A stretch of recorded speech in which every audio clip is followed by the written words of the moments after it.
نون ساکن اور تنوین کے 4 احکام ہیں، اس میں سے پہلے نمبر پہ اظہار ہے۔ اظہار کی تعریف، اظہار کسے کہتے ہیں؟ اظہار کی تعریف، اظہار کسے کہتے ہیں؟ اظہار کا مطلب صاف اور جلدی پڑھنا۔ اظہار کا مطلب صاف اور جلدی پڑھنا، یعنی بغیر غنہ کے پڑھنا۔ اظہار کا مطلب صاف اور جلدی پڑھنا، یعنی بغیر غنہ کے پڑھنا۔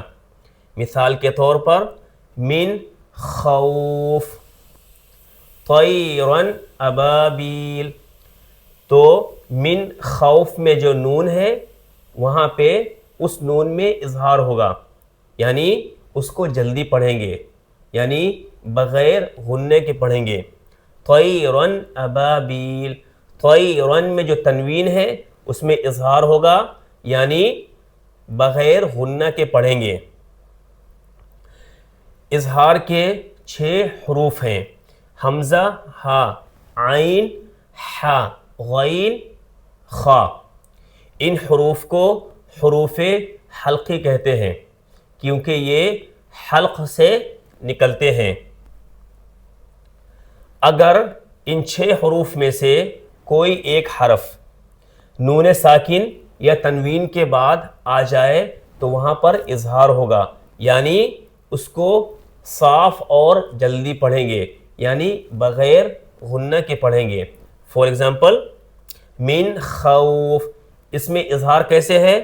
کیونکہ خا نون ساکن کے بعد آ رہا ہے اور خا اظہار کے حروف میں سے ہے۔ طیرن ابابیل، اس میں اظہار کیسے ہے؟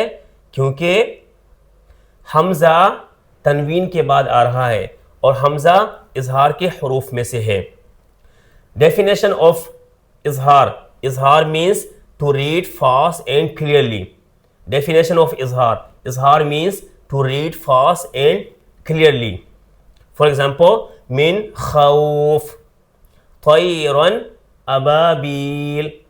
There are 6 letters of اظہار، there are 6 letters of اظہار، حمزہ، ہا، عین، حا، غین، خا۔ These letters are called throat letters because they are origin from throat۔ If any of these 6 letters comes after noon sakin or tanween, we will read fast and clearly، yani we will read without gunna۔ If any of these 6 letters comes after noon sakina or tanween, we will read fast and clearly, yani we will read without gunna۔ For example min khawf، for example min khawf، how is izhar here? Because kha is coming after noon sakina، kha is coming after noon sakina۔ tayran ababil، how is izhar here?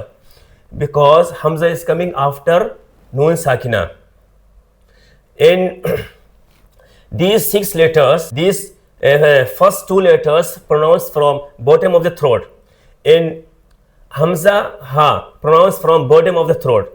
In ain, ha, pronounced from middle of the throat. In ghain, kha, pronounced from top of the throat.